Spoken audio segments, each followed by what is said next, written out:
मोहन और विष्णु कब्रिस्तान के विशाल लोहे के द्वार पर खड़े थे।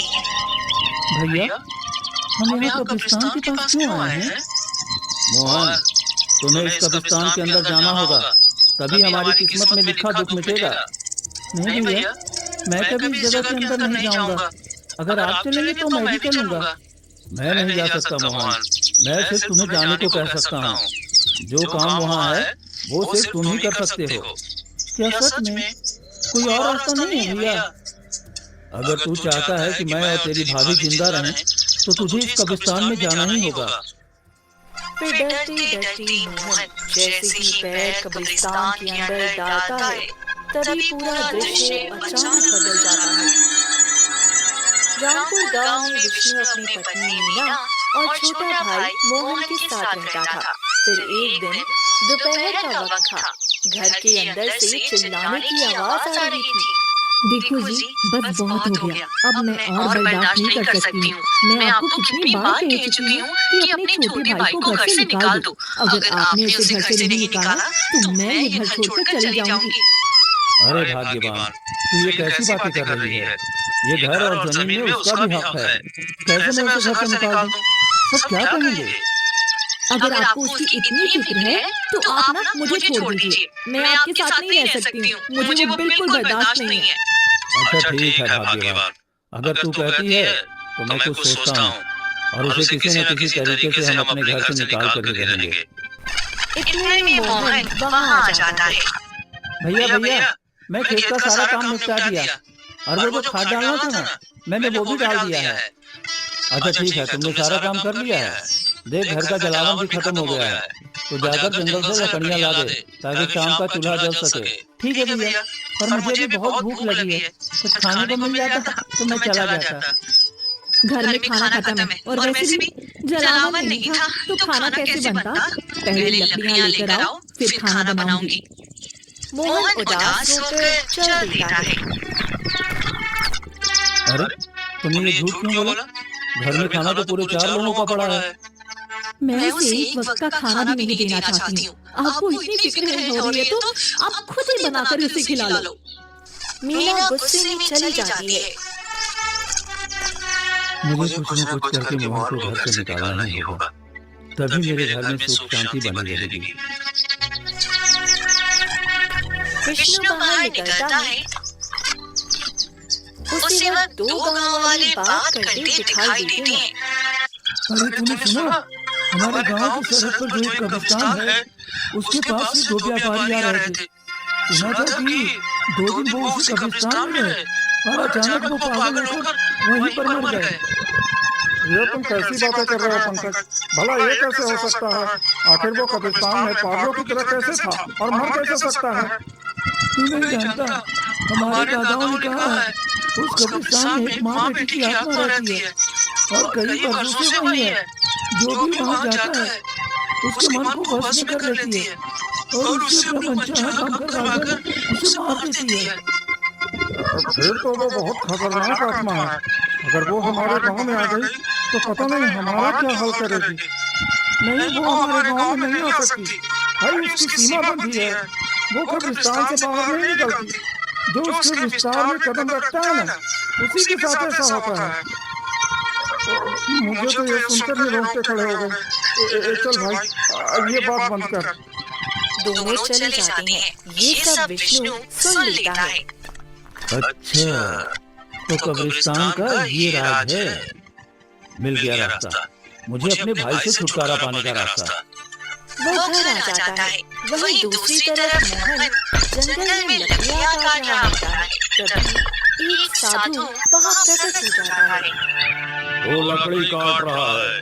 अरे तेरी किस्मत तो पूरी तरह से बर्बाद होने वाली है। चला जाए यहाँ से।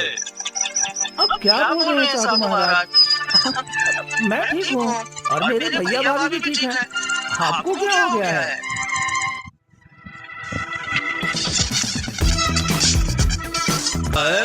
वही एक दिन तुझे मृत्यु के द्वार पर भेजेंगे। उन्हें त्याग दे और घर वापस कभी मत जा। नहीं, मेरे माता पिता तो बचपन में ही मर गए। भैया भाभी मेरे माँ बाप का प्यार दे रहे हैं। मैं उन्हें कभी नहीं छोड़ सकता हूँ। मोहन वहाँ से चला जाता है। इतना प्रेम करता है ये अपने भैया भाभी से, यही प्रेम इसके गले का फंदा बनेगा। मोहन घर लौट आता है।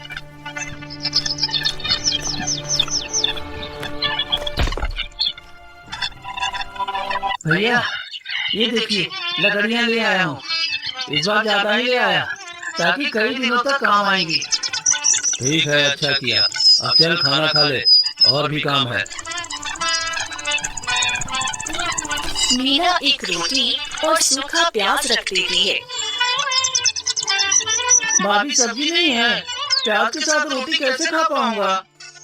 सब्जी खत्म है और खरीदने के पैसे भी नहीं है। अगर खाना है तो खा, नहीं तो भूखे रहो। मीना गुस्से में चली जाती है। मोहन तो बुरा मत मान, भाभी का स्वभाव बस थोड़ा तेज है। ले खा ले, और उसके बाद मैं एक काम बताऊंगा, लेकिन किसी से कहना मत। नहीं भैया, मैं किसी को नहीं बताऊंगा। बताइए ना क्या करना है? कल सुबह मेरे पास आ जाना। विष्णु कमरे में जाता है। क्या बात कर रहे थे? उसे कल सुबह क्यों बुला रहे हो? तुम हमेशा चाहती थी ना कि मोहन को खुद से दूर निकाल दूं, तो मैं सब तैयारी कर चुका हूँ। कल के बाद वो कभी हमारे आसपास नहीं भटकेगा। क्या सच में ऐसा करने वाले हो? बताओ तो सही। वो गांव वालों से सुना है कि गांव की सीमा पर जो कब्रिस्तान है, वहाँ जो भी कदम रखता है वो 2 दिन में मर जाता है। हम कल मोहन को उसी कब्रिस्तान में भेजेंगे, बस देखते जाओ। ये तो बहुत खुशी की बात है। मुझे बेसब्री से कल का इंतजार रहेगा। दोनों सो जाते हैं। उधर मोहन हे भगवान, मेरे घर की हालत कितनी खराब है। मुझे ये सूखा खाना भी नहीं खाया जा रहा। पता नहीं भैया भाभी ने कैसे खाया होगा। मुझे और मेहनत करनी है ताकि उन्हें अच्छी जिंदगी दे सकूं। अगली सुबह होते ही मोहन उठ जाता है और विष्णु के पास जाता है कि इतने में ही जमींदार आ जाता है और जोर जोर से चिल्लाने लगता है। अरे विष्णु, अरे क्या कर रहा है? चल उठ, घर के बाहर आ। अगर तूने इस बार मेरे पैसे नहीं दिए ना, तो देखना मैं तेरी पत्नी को उठाकर ले जाऊंगा और उससे घर का सारा काम करवाऊंगा। तभी विष्णु घर से बाहर आता है। क्या हुआ जमींदार साहब, आप क्यों परेशान हो रहे हो? अरे तुम्हें याद नहीं है क्या? हाँ, तुमने पिछली बार मुझसे कर्ज लिया था और कहा था कि इस बार तुम फसल बेचकर मुझे सारा कर्ज चुका दोगे, लेकिन तुमने इस बार भी मेरा पैसा वापस नहीं दिया है। नहीं, ऐसा मत करिए, मैं आपके पैसे चुका दूंगा। बस हमें कुछ समय का मोहलत और दे दीजिए। मैं तुम्हें बस 2 दिन का और वक्त दे रहा हूँ। अगर 2 दिन के अंदर तुमने मेरे पैसे वापस नहीं किया तो देखना तुम्हारी पत्नी मेरी हवेली पर होगी। नहीं, आप ऐसा नहीं कर सकते हो। मेरी भाभी को आप नहीं ले जा सकते। मैं आपके सारे कर्ज चुकाऊंगा, चाहे इसके लिए मुझे जो भी करना पड़े। यही सही वक्त है।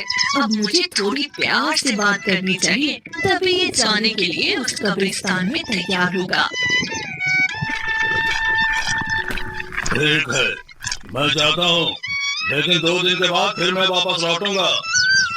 इतना कहकर जमींदार वहाँ से चला जाता है और विष्णु वहीं पर जमीन पर बैठकर रोने का नाटक करने लगता है। हे भगवान, मैं कैसा आदमी हूँ। मैं अपने ना भाई का ध्यान रख पा रहा हूँ, ना ही अपनी पत्नी का ध्यान रख पा रहा हूँ। मेरे जैसा नालायक पति होने और न होने से कोई फर्क ही नहीं पड़ता। हे भगवान, मुझे उठा ले भगवान, मुझे उठा ले। नहीं भैया, ये आप कैसी बातें कर रहे हैं? आपको कुछ नहीं होगा, मैं वो सारा पैसा चुका दूंगा। 2 दिन में हम वो पैसे कैसे चुकाएंगे? मुझे बचा लो मोहन, मैं जमींदार के साथ नहीं जाना चाहती हूँ। मुझे नहीं जाना है, मेरी रक्षा करो। मैं क्या करूं भैया? अगर कोई उपाय है तो बताइए, मैं वो करने के लिए तैयार हूँ। भाई, मुझे एक चीज का पता चला है। हमारे गांव की सरहद पर जो कब्रिस्तान है ना, उसी के नीचे एक कब्र होगा। उसी के नीचे ढेर सारा खजाना छुपाया गया है। हमारे राजा ने अपना खजाना सुरक्षित रखने के लिए उस कब्रिस्तान में छुपाया है। मुझे ये पता चला एक गुप्तचर से। अगर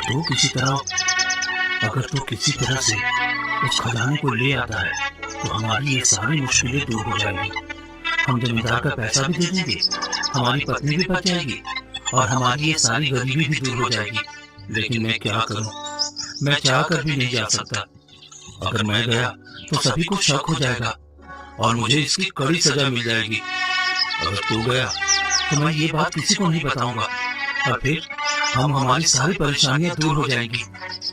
हाँ मोहन, अब हमारी उम्मीद सिर्फ तुमसे ही है। अगर तुम नहीं गए तो पता नहीं हमारे साथ क्या होगा। तुम मेरी बेटी जैसे हो, अपनी माँ की रक्षा के लिए इतना तो कर ही सकते हो। भाभी, मैं आपको और भैया को कुछ नहीं होने दूंगा। मैं जरूर जाऊंगा। इतना कहकर मोहन वहाँ से निकल पड़ता है। तभी विष्णु और मीना जोर जोर से हंसने लगते हैं। देखा मीना मेरी चाल? मैंने ही जमींदार को धमकी देने के लिए कहा था। इसके बदले में जमींदार को पूरे 1000 रुपए दिए हैं। अब देखो मेरा काम कितना आसान हो गया। आपने इतनी बड़ी जमींदार को ये नाटक करने के लिए मना कैसे लिया? अरे तू नहीं जानती, जमींदार मेरा बहुत अच्छा दोस्त है। अरे हम दोनों बचपन के लंगोटिया यार हैं, तो ये मेरे लिए तो इतना कर ही सकता था। अब देखो ना, न चाहकर भी उस कब्रिस्तान के पास मोहन जरूर जाएगा और फिर हमेशा हमेशा के लिए हमें उससे छुटकारा मिल जाएगा।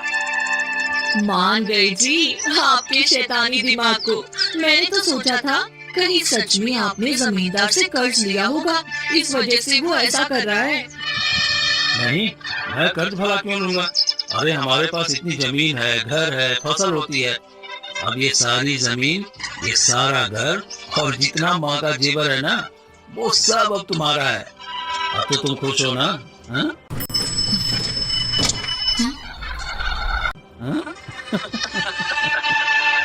हाँ हाँ जी, क्यों नहीं, खुश रहूंगी। भला इतना खुशी का तोहफा आपने मुझे दिया है, मैं खुश क्यों नहीं रहूंगी। दोनों जोर जोर से हंसने लगते हैं। वही मोहन चलते चलते कब्रिस्तान के द्वार पर पहुंचता है। अच्छा, तो यही कब्रिस्तान है। अब मुझे वो खजाना ढूंढना होगा। लेकिन ये कब्रिस्तान इतना सुनसान कैसे लग रहा है?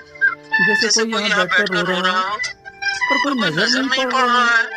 अरे उससे मुझे क्या? मुझे तो बस खजाना लेना है। मोहन अपने पाँव कब्रिस्तान में रखता है। तभी तेज आंधी और तूफान चलने लगता है और सामने पेड़ के नीचे एक सफेद कपड़ों में बैठी लड़की फूट फूट कर रो रही होती है। अरे ये कब्रिस्तान में एक लड़की क्यों रो रही है? वो भी इतनी शाम को कब्रिस्तान में रो रही है। जरूर कोई बात है, मुझे जाकर पूछना चाहिए। मोहन उसके पास जाता है।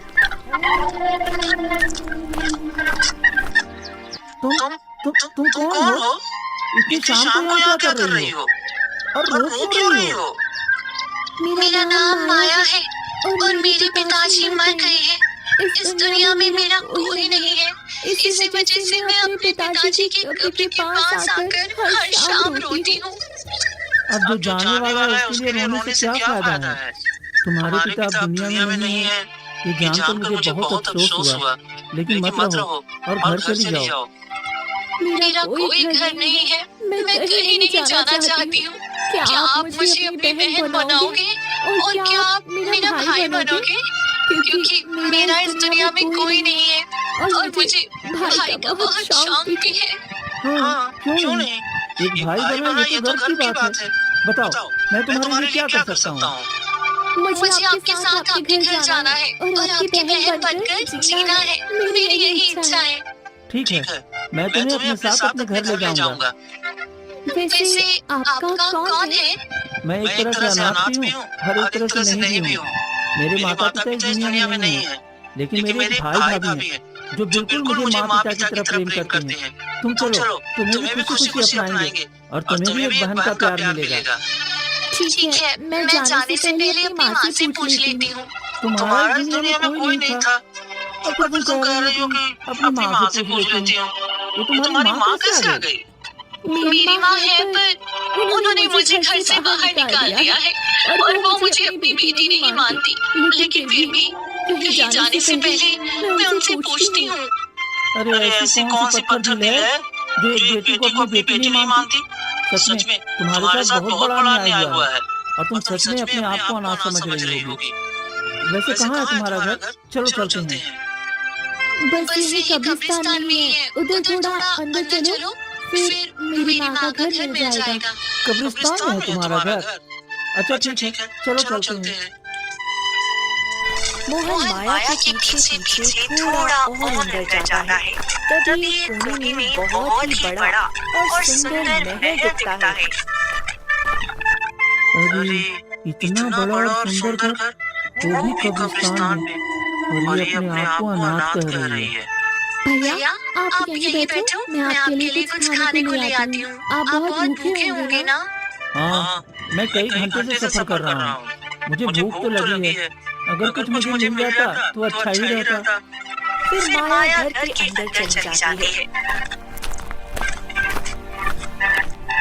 और कुछ ही देर में तरह तरह के पकवान लेकर बाहर आती है। अरे ये अपने घर से इतना सारा पकवान लेकर आई है, ये तो मैंने कभी देखा भी नहीं था। और ये अपने आप को अनाथ और गरीब कह रही है। अगर इसकी माँ से नफरत करती तो इतना सारा पकवान घर में लाकर कैसे दे सकती है? जरूर मुझसे कुछ छिपा रही है, मुझे इसका पता करना होगा। भैया आप यहाँ थोड़ी देर बैठिए, मैं अपना कुछ सामान लेकर आ जाती हूँ, क्योंकि मैं ऐसे खाली हाथ तो नहीं जा सकती ना आपके साथ। फिर कुछ ही देर में एक औरत वहाँ आती है। तुम कौन हो? मेरा नाम रेखा है बेटा, और ये मेरी बेटी है। ये मुझसे बहुत नफरत करती है, इसी वजह से ये खुद को अनाथ कहकर तुम्हारे साथ जाने के लिए तैयार हो रही है। मैंने तुम दोनों की बातें सुन ली थी। क्या ये आपकी बेटी है? और फिर भी इस तरह से ये अनाथ क्यों कह रही है? ये अनाथ है, इसका दुनिया में कोई नहीं है, और आप अपनी बेटी को भला घर से कैसे निकाल सकते हो, वो भी रात के समय में? नहीं, मैंने इसे घर से बाहर नहीं निकाला। ये बस मुझसे नफरत करती है। ये अपने पिता की मौत का जिम्मेदार मुझे समझती है। इसी वजह से ये मेरे साथ रहना नहीं चाहती और यहाँ से जाना चाहती है। पर मैं क्या कर सकती हूँ? इसमें मेरी क्या गलती है? तो ये तो बहुत ही गलत हुआ है। उसे बहुत बड़ी गलतफहमी हुई है। उसे तो आपको दूर करना चाहिए। मैं चाहकर भी उसकी गलतफहमी कभी दूर नहीं कर सकती। उसे बचपन से ही भाई बहुत पसंद था और वो अपना भाई पाना चाहती थी, लेकिन मैं उसकी इच्छा पूरी नहीं कर पाई। उससे पहले मेरे पति का देहांत हो गया था। इसी वजह से वे मुझसे नफरत करती है कि मैंने उसके पिता को मार दिया और उसे एक भाई भी नहीं दिया। इसी वजह से वे मेरे साथ रहना नहीं चाहती और बहुत नफरत करती है। बेटा तुम अभी यही आराम कर लो, क्योंकि देखो इससे आगे जाओगे तो रात का समय और रात के समय कब्रिस्तान के बाहर नहीं जाना चाहिए, क्योंकि कब्रिस्तान के अंदर सुरक्षित रहता है और इसके बाहर जाते ही पता नहीं क्या क्या घटना तुम्हारे साथ हो जाएगी। तुम यही हमारे ही घर में सो जाओ, सुबह चले जाना। ठीक है, मैं सुबह ही चलूंगा। मैं तब तक यहीं सो जाता हूँ। फिर मोहन सो जाता है। तभी आधी रात को जैसे ही 12 बजते हैं,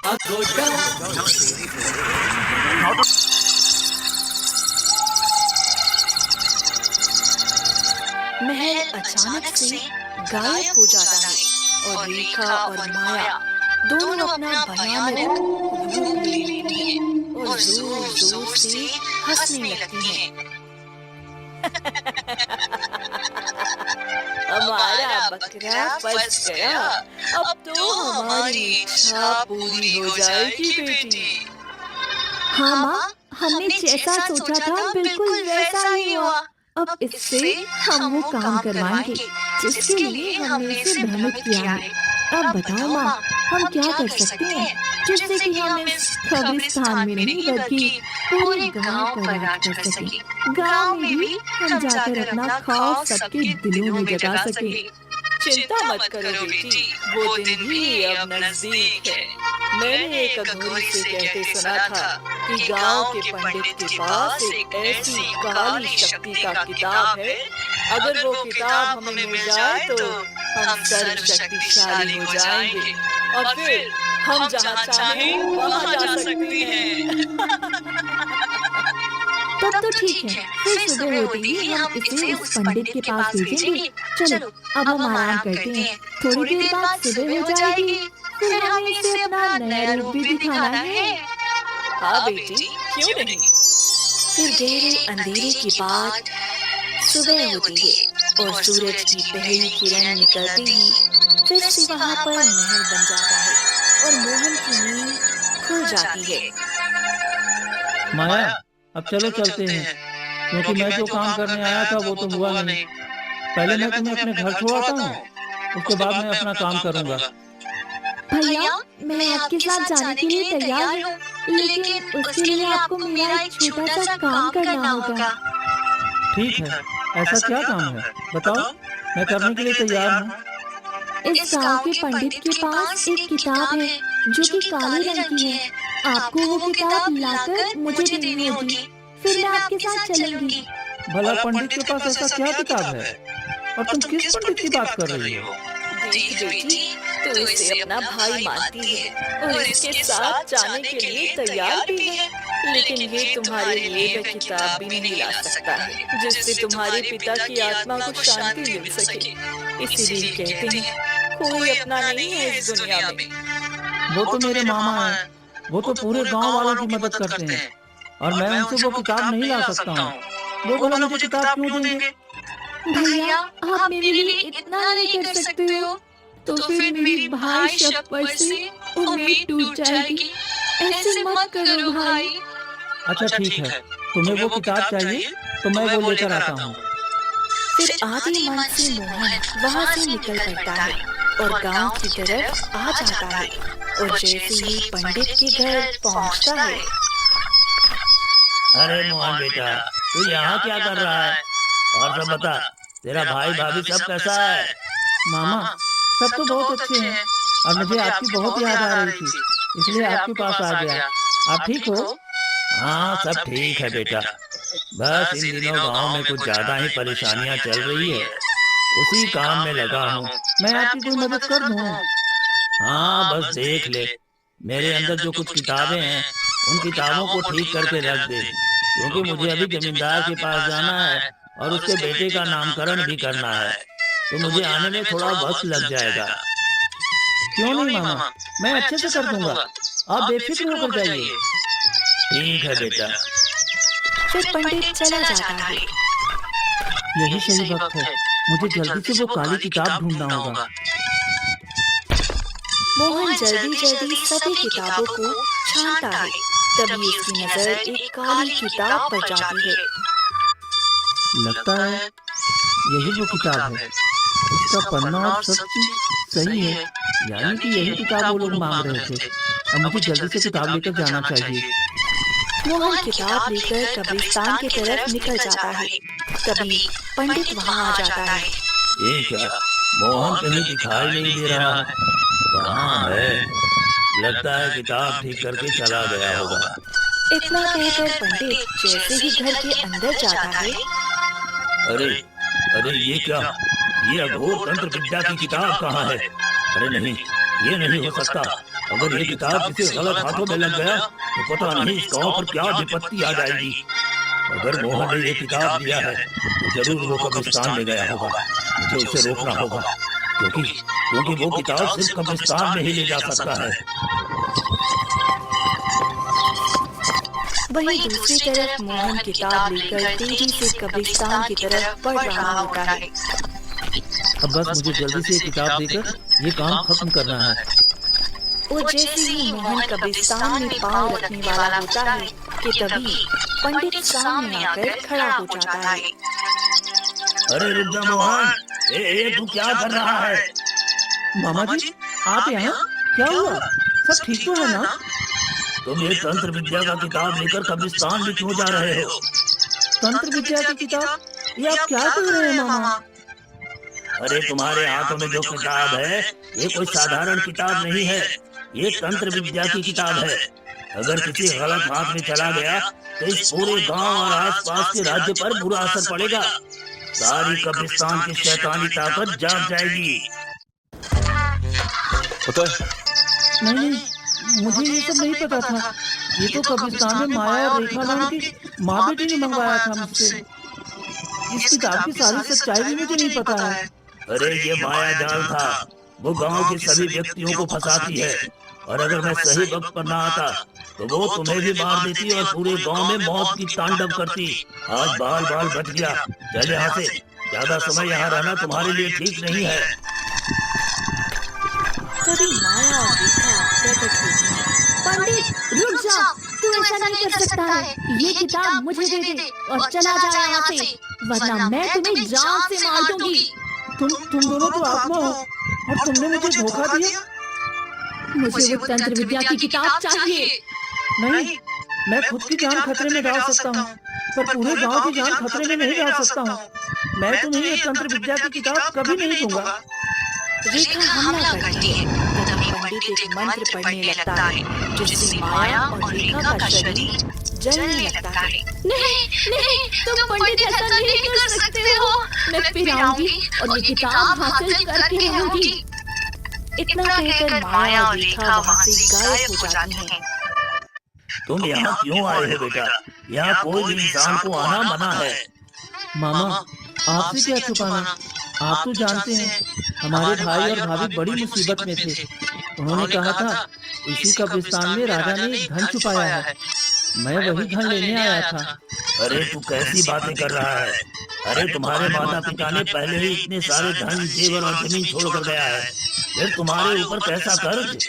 और यहाँ कोई राजा ने धन नहीं छुपाया है, तुम्हारे भाई ने तुमसे झूठ बोला। लेकिन वो जमींदार आया तो मेरे भाई को धमकी दिया कि 2 दिन में वो पैसे नहीं देगा तो वो भाभी को उठा करके ले जाएगा।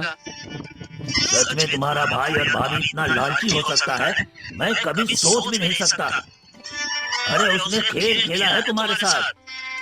आप क्या कह रहे हैं मामा? तुम चलो मेरे साथ।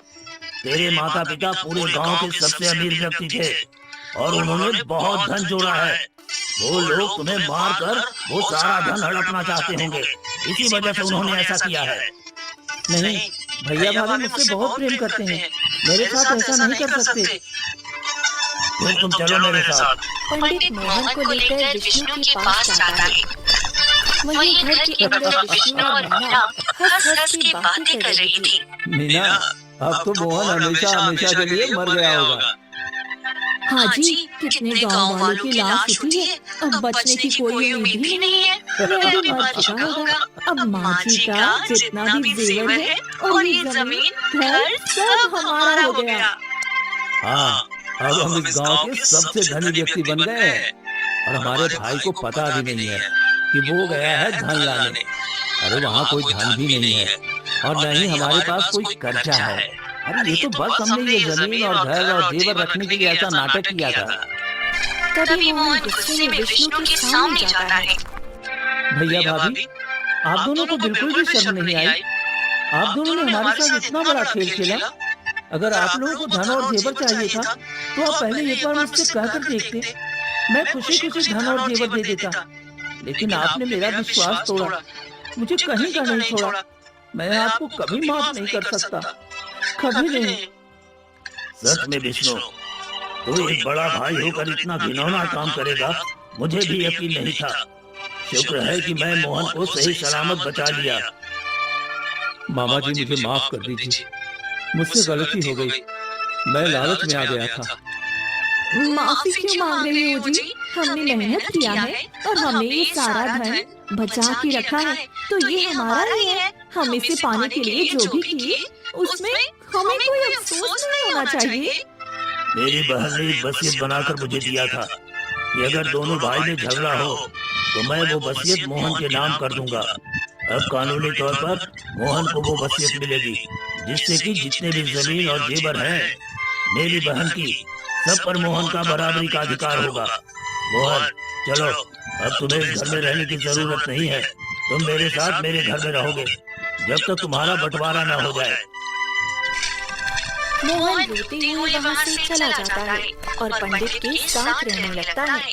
कुछ दिन में बंटवारा होने के बाद दोनों भाई में बराबर बराबर सभी चीजें बांट दी जाती हैं और गांव की एक अच्छी लड़की देखकर शादी करके मोहन खुशी खुशी रहने लगता है।